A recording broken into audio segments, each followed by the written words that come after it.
Yeah. All right.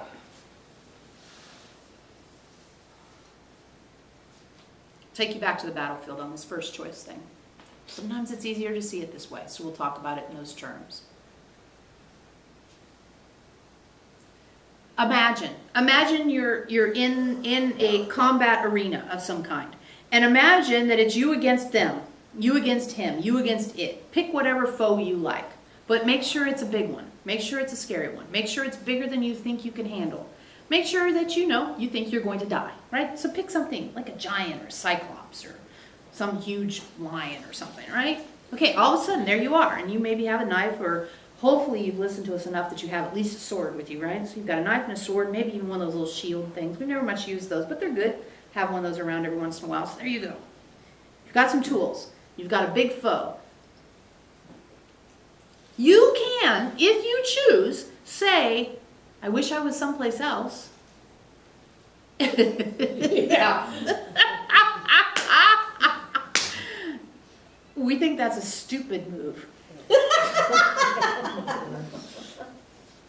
Because there's really only one outcome that we can see coming for that. You can say, oof, I wish I hadn't walked this path to be at this point. And you can say that right up until the moment when you need to try to stay alive. However, if you scrap all that I wish I, and instead prepare yourself, and in your case that means be in the moment, yes.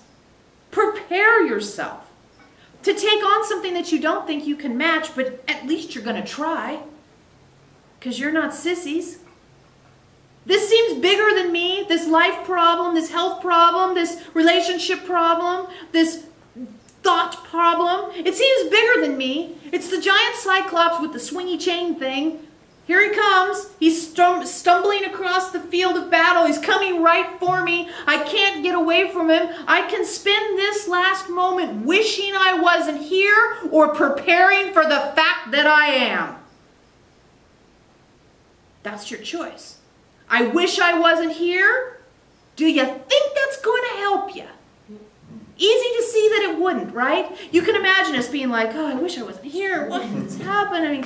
Damn it, and throw down your sword. I hate being here. Why am I here? I should never listen to her. Why did I listen to her? And it's just, you're toast. If instead you can imagine, I am here, I am here, I am here, I am here. Checking your footing. Making sure the straps are tight. Drying your hand and having a good grip on your sword. Centering yourself. Checking in with your chakras. Saying your mantra, your prayers, whatever it is that makes you know that this moment is the moment you are living in. This moment is the moment you're living in. Then as that big guy comes across the field of battle, he shrinks. He shrinks. He must shrink because he is not fueled by your static. You're not generating static, which makes him bigger, stronger, faster, and meaner. Your static makes them bigger. Your static makes the problem bigger. It also dulls your tools. So you can imagine, the more static you generate, your shield just falls apart on your arm. Your sword rusts in your hand, and your knife goes dull. That's the cost you pay. That's the price of generating static. Your tools dull, your awareness diminishes, and the foe gets bigger.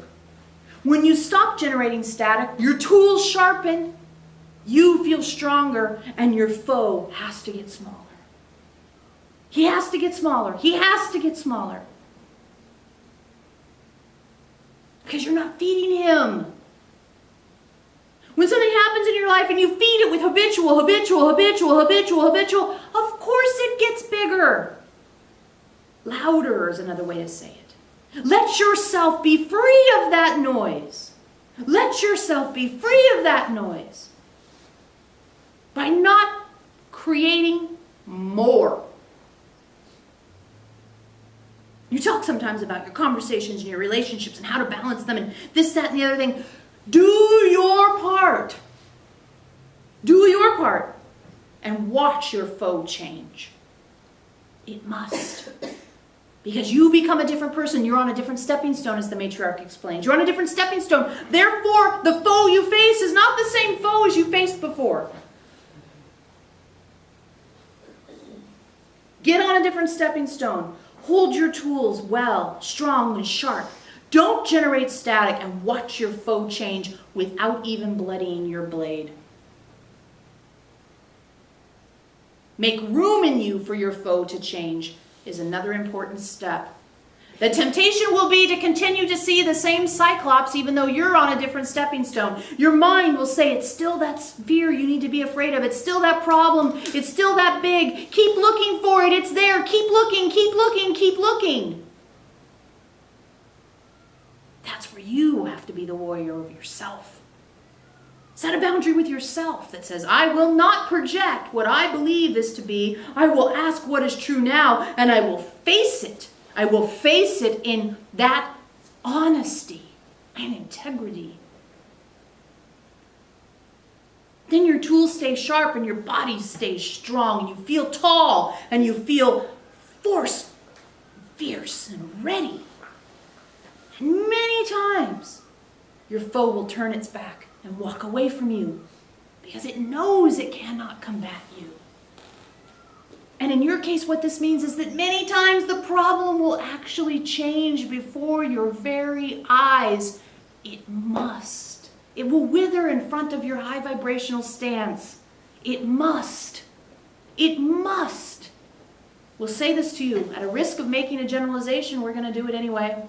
If your problems aren't changing, you're not changing. Change your stance to change your problems. This goes with your internal world, generates your external reality. So if you find you're in a situation that's recurring, you need to change. But you change step by step, piece by piece, little by little. Change something small and change something small again and change something small again. Don't expect that you have to do this big grand gesture. That'll freak out your survival instinct and drive you mad. Just do something small, but do it. Do it.